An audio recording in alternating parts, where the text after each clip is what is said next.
વિદ્યાર્થી મિત્રો, આપણે આંકડાશાસ્ત્ર સ્વાધ્યાયની અંદર મધ્યસ્થ શરૂ કર્યું હતું અને મધ્યસ્થની અંદર એક અગત્યનું ઉદાહરણ કે જે અવર્ગીકૃત માહિતી વાળું હતું એના તરફ આપણે ધ્યાન દોર્યું હતું. હવે સ્વાધ્યાયની અંદર વર્ગીકૃત માહિતી તરફ આપણે આગળ વધીએ. તો અત્યારે તમને હું એનું સૂત્ર આપું છું. એક વર્ગીકૃત માહિતી માટે કયું સૂત્ર લઈ શકાય અને એના દાખલાઓ આપણે કરવાના છે. તો સૂત્રની વાત કરીએ તો 246 પેજ નંબર ઉપર તમને આ સૂત્ર આપેલું છે. અહીંયા આગળ હું બોર્ડ ઉપરમાં લખું છું, વર્ગીકૃત માહિતીનો મધ્યસ્થ.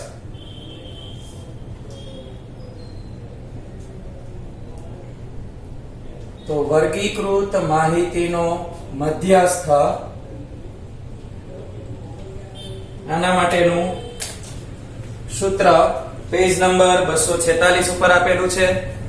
સૂત્ર ખાસ ડિટેલમાં લખી સમજી અને યાદ રાખવાનું છે.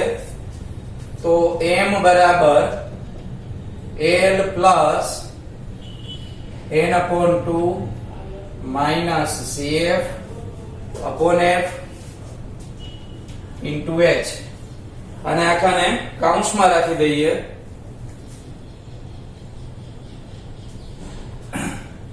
આની ડિટેલ આપણે જોઈ લઈ. તો ડિટેલની અંદર નીચે લખેલું છે કે જ્યાં l નો અર્થ થશે મધ્યસ્થ, વર્ગની અધઃ સીમા. હવે આ અધઃ સીમાથી બધા પરિચિત છીએ આપણે કે અધઃ સીમા શું છે, અને હમણાં આપણે દાખલો ગણશું એમાં પણ આપણે ડિટેલ આપશું. n એટલે અવલોકનોની સંખ્યા, અવલોકનોની સંખ્યા એટલે કે કુલ આવૃત્તિ. fi નો સરવાળો કરીએ આપણે સિગ્મા fi, એને આપણે n પણ કહીએ છીએ. ત્રીજું આપ્યું છે cf, એને સંચય આવૃત્તિ કહેવાય. તો એના માટે ડિટેલ આપણે યાદ રાખવાની છે કે મધ્યસ્થ વર્ગની આગળના એટલે ઉપલા વર્ગની, આગળના વર્ગની સંચય આવૃત્તિ. ત્યાર પછી f એટલે આવૃત્તિ થાય એ આપણને ખબર છે, પણ અહીંયા આગળ આપણે મધ્યસ્થ વર્ગની આવૃત્તિ તરીકે આપણે લેવાનું છે. ત્યાર પછી h વર્ગ લંબાઈ, અને એમાં કૌંસમાં આપણને લખેલું આપ્યું છે કે માની લીધું છે કે વર્ગ લંબાઈ સમાન છે. એનો અર્થ એવો થશે કે ક્યાંક દાખલાની અંદર તમારે વર્ગ લંબાઈ અલગ હોય તો પણ આપણે આ વર્ગ લંબાઈ સમાન છે એમ માની લેવાનું રહે છે. એટલે આમાં મધ્યકની જેમ વર્ગ લંબાઈ સરખી જ હોવી એવું જરૂરી નથી, કારણ કે એમાં આપણે શું કરતા, ui ના ખાનામાં સમાન વર્ગ લંબાઈ હોય તો જ આપણે 0 1 2 3 માઈનસમાં અને નીચે પ્લસમાં એવી રીતે લખતા. આમાં તો કઈ એવું લખવાનું આવતું નથી, એટલે વર્ગ લંબાઈ સમાન ગણી શકાય. તો આ આખું આપણું સૂત્ર થયું. આ સૂત્ર ઉપર આપણો આધાર રહેશે. હવે હજી એક સૂત્ર જે મોસ્ટ આઈએમપી કહી શકાય એ હું તમને અહીંયા લખી દઉં કે જે એક માર્કમાં ઘણી બધી વખત પૂછાય છે. તો એ સૂત્ર છે આપણું z બરાબર 3m માઇનસ 2x બાર. હવે આનો અર્થ કહી દઉં. આ z એટલે થાય બહુલક, 3m એટલે 3 ગુણ્યા મધ્યસ્થ, માઇનસ 2x બાર એટલે 2 ગુણ્યા મધ્યક. તો આ જે સૂત્ર આપણને આપેલું છે એના ઉપરથી MCQ અને 1 માર્કના જવાબો આપણે કરવાના રહેશે. હવે આ સૂત્ર તમારે જોવું હોય તો હું તમને બતાવી દઉં. ટેક્સ્ટ બુકમાં પણ આપેલું છે, પણ હાઇલાઇટ કરેલું નથી એટલે આપણે એને એવોઇડ કરતા હોઈએ છીએ. પેજ નંબર 250 ઉપર નોંધ કરીને લખ્યું છે. નોંધમાં નંબર 1 માં લખ્યું છે કે મધ્યવર્તી સ્થિતિમાનના 3 માપો વચ્ચે પ્રયોગમૂલક સંબંધ છે. તો આમાંથી જ ખાલી 2-3 MCQ બની જાય. તો એક તો તમને એ પૂછી શકે કે મધ્યવર્તી સ્થિતિના માપ કેટલા છે? તો કે 3. કયા કયા માપ છે? મધ્યક, મધ્યસ્થ અને બહુલક. આ 3 એના મધ્યવર્તી સ્થિતિના માપ છે. હજી આગળ એમ પૂછે કે મધ્યવર્તી સ્થિતિના માપ વચ્ચે પ્રયોગમૂલક સંબંધ કયો છે? તો કે બહુલકનું મૂલ્ય કેટલું થાય? તો કે 3 ગણા મધ્યસ્થમાંથી 2 ગણો મધ્યક બાદ કરો એટલે બહુલક મળે. હવે તમને એમ થશે કે આ 1 માર્કમાં કેમ પૂછી શકે? 1 માર્કમાં શું કોષ્ટક દોરવાનું થતું હશે? ના, એવું નથી. આ z, m અને x બાર આ 3 માંથી તમને કોઈ પણ 2 વસ્તુ આપશે. માની લો કે z અને m આપ્યો તો તમારે આ સૂત્રની મદદથી x બાર શોધવાનો થશે. આ ટાઈપના દાખલા આપણે ચેપ્ટર પૂરું થાય ત્યારે દરેક ચેપ્ટરમાં હેતુલક્ષી કરીએ જ છીએ. એમાં પણ હું તમને હેતુલક્ષીમાં આ દાખલા કરાવીશ, એટલે બહુ વધારે ચિંતા કરવાની જરૂર નથી. અત્યારે માત્ર આ સૂત્ર લખ્યું હોય તો આપણે જોયેલું ગણાય કે આ રીતનું સૂત્ર કંઈક આવે છે. તો હવે આપણે 14.3 ની અંદર પહેલા દાખલા તરફ આગળ વધીએ. તો 14.3 ની અંદર પહેલો દાખલો છે એ આપણને વર્ગીકૃત માહિતીના સૂત્ર ઉપર આપેલો છે. એટલે કે જે આ સૂત્ર લખ્યું છે એનો ઉપયોગ કરી અને આપણે દાખલો ગણવાનો થશે. આમાં પણ પ્રેક્ટિસ જરૂરી છે, એટલે એક્સ્ટ્રા દાખલા મળશે જ. આમાં પણ ખૂટતી આવૃત્તિ આપવામાં આવશે, એટલે ખૂટતી આવૃત્તિના દાખલા પણ આપણે કરવાના રહેશે.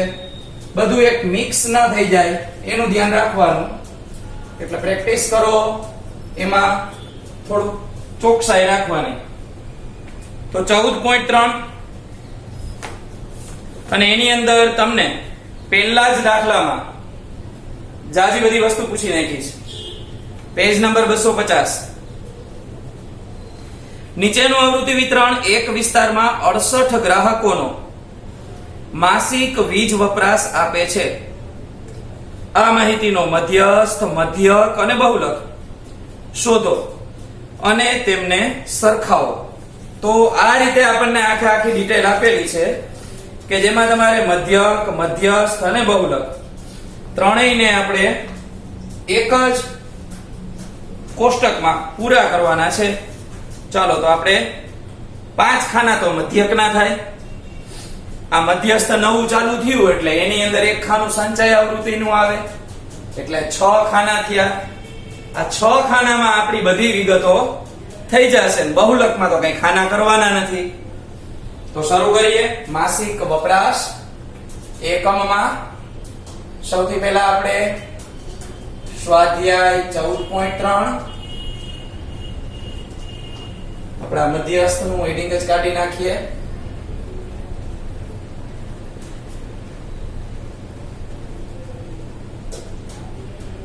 સ્વાધ્યાય 14.3 એની અંદર દાખલા નંબર 1.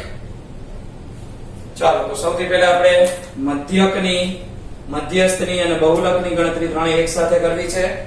તો કોષ્ટક બનાવું છું. માસિક વપરાશ જેને આપણે કહીશું xi, ગ્રાહકોની સંખ્યા, ગ્રાહકોની સંખ્યા જેને fi. અહીંયા એનો એકમ પણ લખેલો છે એકમમાં એવી રીતે, તો એ પણ તમે લખી શકો. મેં અત્યારે અહીંયા લખ્યું નથી. ચાલો આ 2 ખાના આપણા રકમના કમ્પ્લીટ થશે.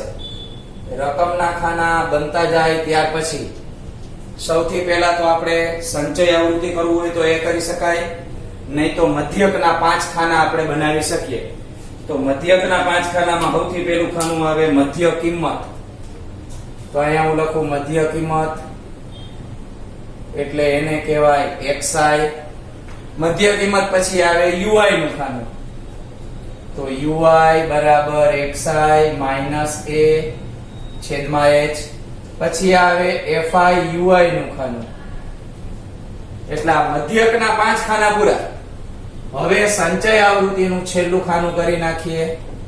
સંચય આવૃત્તિ હું અહીંયા ટૂંકમાં લખું છું, એને કહેવાય ક્યુમ્યુલેટિવ ફ્રીક્વન્સી, એટલે એનું ફૂલ ફોર્મ આપણે શોર્ટમાં લખીએ તો CFI.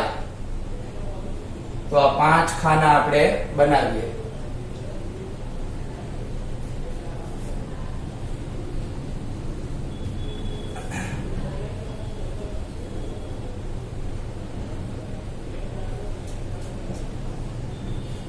ચાલો, તો સૌથી પહેલા આપણે એની બે ખાનાની જે રકમ આપી છે એ લખી નાખીએ.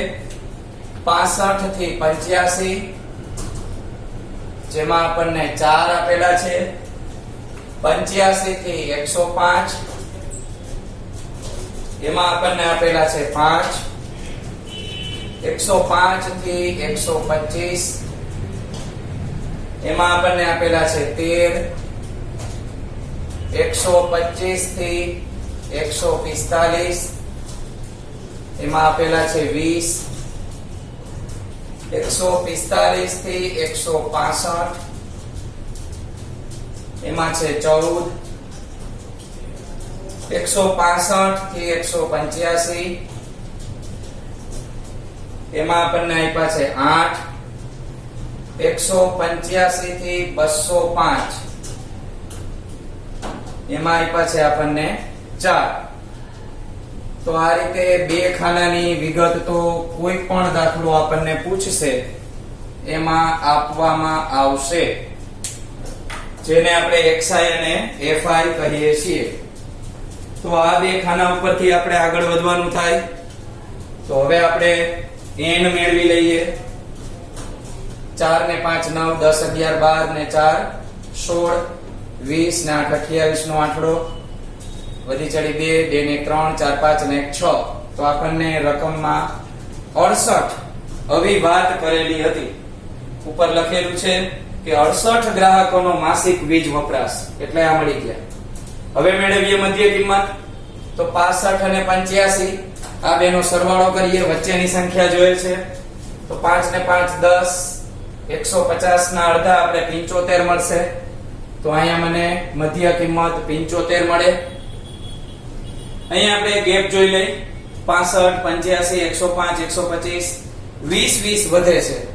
તો અહીંયા પણ આપણે મધ્ય કિંમતમાં 20 નો વધારો કરવાનો રહે. તો 7 ને 2 9, એટલે 95. 9 ને 2 11, એટલે 20 નાખીએ એટલે 115 મળશે. ખાસ ધ્યાન રાખવાનું, આમાં ઉતાવળમાં થોડું આડાવડું ન થઈ જાય. 115 માં પાછા આપણે 20 નાખીએ, 135 મળશે. આમાં 20 ઉમેરતા 155. 55 માં આપણે 20 એડ કરીએ એટલે 75, અને છેલ્લે મળે 195. તો આ રીતે આપણને બધી ડિટેલ મળી.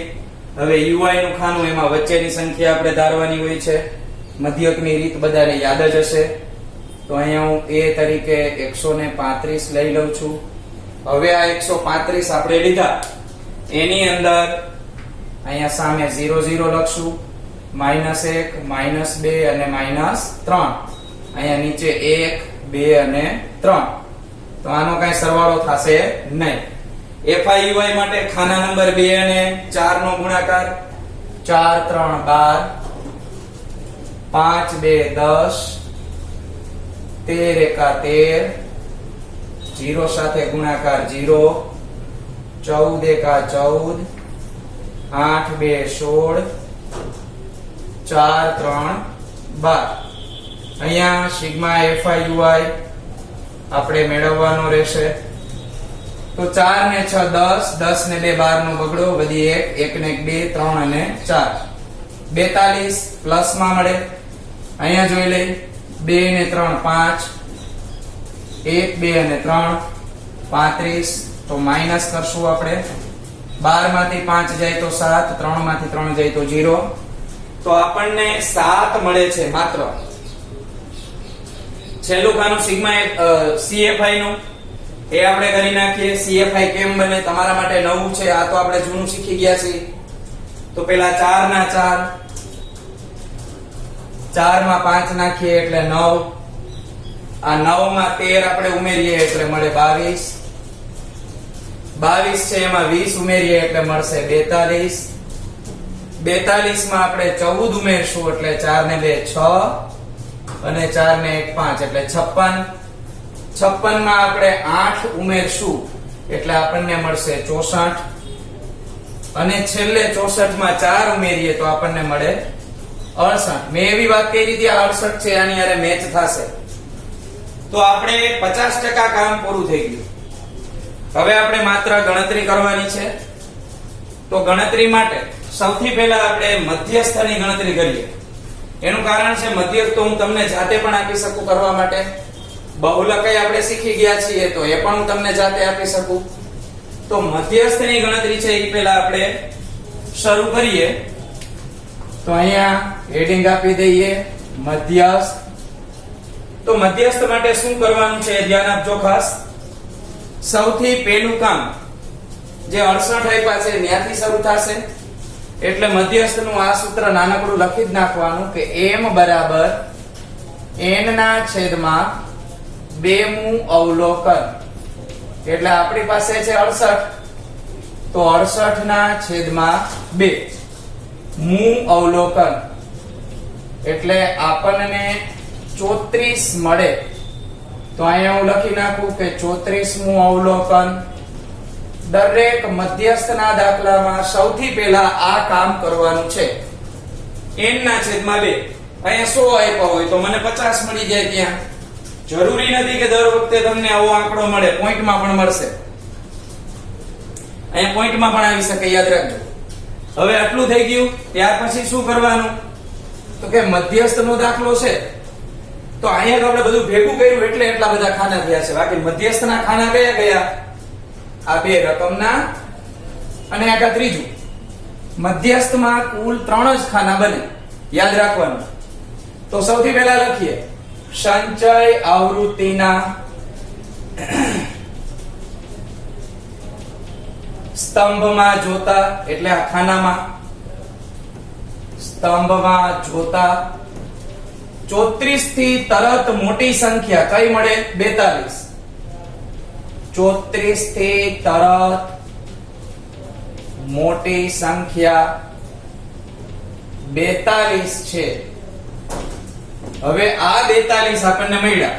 34 થી તરત મોટા 42 જેને સંબંધિત વર્ગ કયો વર્ગ છે? 125 થી 145. જેને સંબંધિત વર્ગ 125 થી 145 છે. તો આપણો મધ્યસ્થ વર્ગ 125 થી 145 થાય. તો લખશું માટે મધ્યસ્થ વર્ગ 125 થી 145. તો મધ્યસ્થનો વર્ગ આપણને મળી જાય તો આપણે એને હાઇલાઇટ કરવાનો છે કે આપણો મધ્યસ્થ વર્ગ જે મળ્યો એ આખી રકમ આપણા માટે કામની. તો આ રીતે હું એને હાઇલાઇટ કરી દઉં છું. 125 થી 145 આખી રકમને આપણે હાઇલાઇટ કરી દીધી. હવે આનું સૂત્ર લખીએ મધ્યસ્થનું. તો m બરાબર l plus n/2 minus cf છેદમાં f અને n ગુણ્યા h. થોડીક જગ્યા ઓછી છે એટલે મેં ડિટેલ લખી નથી કે l એટલે અધસીમા કેટલી છે એ બધું આપણે અહીંથી ડાયરેક્ટ જોશું. ચાલો l નો અર્થ હમણાં મેં તમને સૂત્ર લખાયું હતું તો તમને યાદ છે એમાં લખાયું હતું આપણે મધ્યસ્થ વર્ગની અધસીમા તો ઈ થશે 125. તો l ની જગ્યાએ આપણે લખશું 125 પ્લસ n ના છેદમાં 2. n ના છેદમાં 2 ગણતરી કરી કેટલા મળ્યા હતા? 34. cf જે ખાનું બ્લોક કર્યું છે, હાઇલાઇટ કર્યું છે એની આગળના વર્ગની સંચય આવૃત્તિ એટલે આ ઉપરની લેવાની 22. તો અહીંયા લખીએ 22 F એટલે મધ્યસ્થ વર્ગની આવૃત્તિ. તો આ મધ્યસ્થ વર્ગ એની આવૃત્તિ 20. તો અહીંયા લખીએ 20 અને એને ગુણ્યા h. h એટલે વર્ગ લંબાઈ. 20 20 નો ગેપ આપેલો છે તો અહીંયા લખશું ગુણ્યા 20. આ ઉપર નીચે 20 સરખા છે તો તમે એને ઉડાડી શકો. 125 પ્લસ 34 માંથી 22 આપણે બાદ કરીએ તો 4 માંથી 2 જશે તો 2, 3 માંથી 2 જશે તો 1. આ બંનેનો કરી નાખીએ સરવાળો. તો મધ્યસ્થની કિંમત 5 ને 2 7, 2 ને 1 3 અને અહીંયા 1 137 જવાબ મળે. તો આ આખી વિગતમાં માત્ર તમને અત્યારે મધ્યસ્થની ગણતરી મેં કીધી. તો આવી જ રીતે હજી આપણે આ જ દાખલામાં બહુલક અને મધ્યક બંને કરવાના છે. તો મધ્યસ્થ આપણે કેવી રીતે કર્યું એક દાખલો મેં તમને આ કરાવ્યો. આમાં ને આમાં નેક્સ્ટ સેશન ની અંદર તમને હું મધ્યક અને બહુલક કરાવીશ. આ દાખલો આખો સમજી લેજો અને લખી લેજો.